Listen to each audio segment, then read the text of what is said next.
IST software ಸೊಲ್ಯೂಷನ್ಸ್ನ ಮಾಲೀಕ ಚಂದ್ರಂ ಈಗ ಮೃತಪಟ್ಟಿರೋದು. 48 ವರ್ಷ ಅವರಿಗೆ. ಸುಮಾರು 50ಕ್ಕೂ ಹೆಚ್ಚು ಸಿಬ್ಬಂದಿ ಕೆಲಸ ಮಾಡ್ತಾ ಇದ್ದಂತಹ ಕಂಪನಿ ಅದಾಗಿದೆ. ಹೊಸ ಆಫೀಸ್ ಓಪನ್ ಮಾಡಲು ನಿರ್ಧಾರವನ್ನ ಮಾಡಿದ್ರು ಅವರು. ಹೊಸ ಆಫೀಸ್ ಬೇರೆ ಓಪನ್ ಮಾಡಕ್ಕೆ ಮಾಲೀಕನನ್ನ ಕಳೆದುಕೊಂಡಂತಹ ಕಂಪನಿ ಈಗ ಅನಾಥವಾಗಿ ಹೋಗಿದೆ.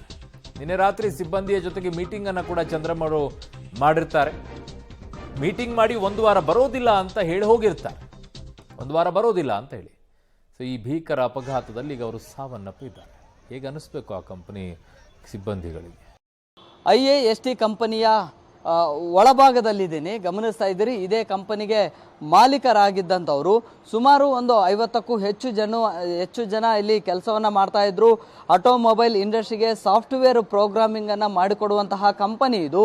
ಸೊ ಇಲ್ಲಿ ಹೊಸ ಆಫೀಸನ್ನು ಮಾಡೋದಕ್ಕೂ ಕೂಡ ಅವರು ನಿರ್ಧಾರವನ್ನು ಮಾಡಿದ್ರು. ಸೊ ಹಾಗಾಗಿ ಪಕ್ಕದ ಬಿಲ್ಡಿಂಗಲ್ಲಿ ಕೆಲಸ ಕೂಡ ಆಗ್ತಾ ಇತ್ತು. ಈ ವಿಚಾರವನ್ನು ತಿಳಿದಂತಹ ಸಿಬ್ಬಂದಿಗಳಿಗೂ ಕೂಡ ಶಾಕ್ ಆಗಿದೆ.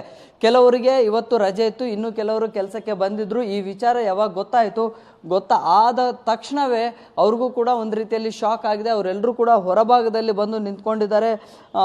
ನಿಜಕ್ಕೂ ಇದನ್ನು ಅರಗಿಸ್ಕೊಳ್ಳೋದಕ್ಕೆ ಆಗೋದಿಲ್ಲ ಅನ್ನುವಂತಹ ಒಂದು ಶಾಕ್ನಲ್ಲಿದ್ದಾರೆ. ಜೊತೆಗೆ ನಿನ್ನೆ ಅಷ್ಟೇ ಸಿಬ್ಬಂದಿಗಳ ಜೊತೆ ಒಂದಿಷ್ಟು ಮೀಟಿಂಗ್ಗಳನ್ನು ನಡೆಸಿದ್ರು. ಅದಾದ ಬಳಿಕ ಒಂದು ವಾರ ನಾನು ಇಲ್ಲಿ ಇರೋದಿಲ್ಲ ಅಂತ ಹೇಳಿ ಮೀಟಿಂಗನ್ನು ನಡೆಸಿ ಹೋಗಿದ್ರು.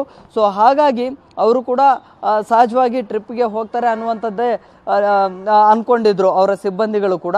ಆದರೆ ಇವತ್ತು ಈ ರೀತಿಯ ದುರ್ಘಟನೆ ಆಗಿರೋದಕ್ಕೆ ಸಾಕಷ್ಟು ಆತಂಕವನ್ನು ವ್ಯಕ್ತಪಡಿಸ್ತಾ ಇದ್ದಾರೆ. ಅದರ ಜೊತೆಗೆ ಒಂದು ರೀತಿಯಲ್ಲಿ ಮಾತನಾಡದೆ ಇರುವಂಥ ಸ್ಥಿತಿ ಕೂಡ ಅವರಲ್ಲಿಗೆ ಇದೆ. ಸೊ ಗಮನಿಸ್ತಾ ಇದ್ರಿ, ಈ ಪಕ್ಕದ ಬಿಲ್ಡಿಂಗ್ ಏನಿದೆಯಲ್ಲ, ಇದು ಪಕ್ಕದ ಬಿಲ್ಡಿಂಗಲ್ಲಿ ಕೂಡ ಮತ್ತೊಂದು ಕಂಪನಿನ ಅದರ ಮುಂದುವರೆದ ಭಾಗವಾಗಿ ಈ ಭಾಗದಲ್ಲಿ ಕೂಡ ಈ ಒಂದು ಹೊಸ ಹೊಸ ಆಫೀಸನ್ನು ಓಪನ್ ಮಾಡೋದಕ್ಕೆ ಎಲ್ಲ ಒಂದು ವರ್ಕಿಂಗನ್ನು ಕೂಡ ಶುರು ಮಾಡಿದ್ರು. ಅಲ್ಲಿ ಕೂಡ ಅಲ್ಲಿನ ಸಿಬ್ಬಂದಿಗಳನ್ನು ಕೂಡ ನಿನ್ನೆ ಇಲ್ಲಿಂದ ಕಂಪನಿಯಿಂದ ಹೋಗುವಂಥ ಸಂದರ್ಭದಲ್ಲಿ ಮಾತನಾಡಿಸಿದ್ರು. ಸೊ ಹೇಗೆಲ್ಲ ವರ್ಕ್ಗಳನ್ನು ಮಾಡಬೇಕು, ಯಾವ ಅವಧಿಯಲ್ಲಿ ಮುಗಿಸ್ಬೇಕು ಅನ್ನುವಂತಹ ಕೆಲಸಗಳ ವಿಚಾರವಾಗಿ ಸಿಬ್ಬಂದಿಗಳ ಜೊತೆ ಕೂಡ ಮಾತನಾಡಿದ್ರು. ಆದರೆ ಇವತ್ತು ಕುಟುಂಬ ಸಮೇತರಾಗಿ ಪ್ರವಾಸಕ್ಕೆ ತೆರಳುವಂಥ ಸಂದರ್ಭದಲ್ಲಿ ಈ ರೀತಿಯ ದುರ್ಘಟನೆ ಆಗಿರೋದನ್ನು ನಿಜಕ್ಕೂ ಕೂಡ ಊಹೆ ಮಾಡೋದಕ್ಕೂ ಕೂಡ ಆಗ್ತಾ ಇಲ್ಲ. ತಮ್ಮ ಸಿಬ್ಬಂದಿಗಳಿಗೆ ಒಂದು ರೀತಿಯಲ್ಲಿ ಭಾವುಕರಾಗಿದ್ದಾರೆ. ಒಂದಿಷ್ಟು ಸಿಬ್ಬಂದಿಗಳು ಕಣ್ಣೀರನ್ನು ಹಾಕ್ತಾ ಇದ್ದಾರೆ. ಕ್ಯಾಮ್ರಾ ಪರ್ಸನ್ ಸಚಿನ್ ಜೊತೆ Prakash D Rampur, public TV, Bengaluru.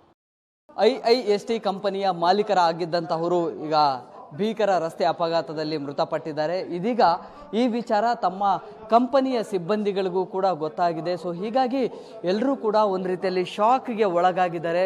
ಈ ವಿಚಾರವನ್ನು ಅರಗಿಸಿಕೊಳ್ಳೋದಕ್ಕೂ ಕೂಡ ಆಗ್ತಾ ಇಲ್ಲ ಅವರಿಗೆ. ನಿನ್ನೆ ಅಷ್ಟೇ ತಮ್ಮ ಸಿಬ್ಬಂದಿಗಳ ಜೊತೆ ಮಾತನಾಡಿದ್ರು, ಸಭೆಯನ್ನು ನಡೆಸಿದ್ರು. ಅದಾದ ಬಳಿಕ ಒಂದು ವಾರ ಇಲ್ಲಿ ಇರೋದಿಲ್ಲ ಅಂತ ಹೇಳಿದ್ರು. ಸೊ ಪ್ರವಾಸಕ್ಕೆ ತೆರಳುವಂತಹ ಸಂದರ್ಭದಲ್ಲಿ ಈ ರೀತಿಯ ಅವಘಡ ಆಗಿದೆ. ಬಹುಶಃ ಅವ್ರ ಸಿಬ್ಬಂದಿಗಳನ್ನು ಮಾತನಾಡ್ಸೋಣ. ಮೇಡಮ್ ಹೇಳಿ, ಯಾವಾಗ ವಿಚಾರ ಗೊತ್ತಾಯಿತು? ನನ್ಗೆ ಗೊತ್ತಾಗಿದ್ದು ಇನ್ನು ಇವಾಗ. ನಾವು ಇವತ್ತು ವರ್ಕ್ ಮಾಡ್ಬೇಕಂತ ಬಂದಿರೋದು. ಇನ್ನು 10-20 ನಿಮಿಷದ ಹಿಂದೆ ಗೊತ್ತಾಯಿತು. ಆದರೆ ಆ ಸುದ್ದಿ ಕೇಳಿದ ಯಾಕೋ ತಡ್ಕೊಳಕ್ಕಾಗ್ತಾ ಇಲ್ಲ. ತುಂಬ ಒಳ್ಳೆ ಮನುಷ್ಯರು ಅವರು. ಆದರೆ ಇದು ಅವ್ರಿಗೆ ಆಗಬಾರ್ದಾಗಿತ್ತು. ನಾನು ವರ್ಕ್ ಮಾಡೋದು 3 ಇಯರ್ಸ್ ಆಯಿತು ಇಲ್ಲಿ. ಈ ಕಂಪ್ನಿ ಸ್ಟಾರ್ಟ್ ಆಗಿ 2 ವರ್ಷ ಆದಮೇಲೆ ನಾವು ಫ್ರೆಶರ್ಸ್ ಎಲ್ಲ ಜಾಯ್ನ್ ಆಗಿ 3 ವರ್ಷ ಆಯಿತು. ಒಳ್ಳೆ ಮನುಷ್ಯ ಅವರು, ತುಂಬ ಒಳ್ಳೆ ವ್ಯಕ್ತಿ ಅವರು.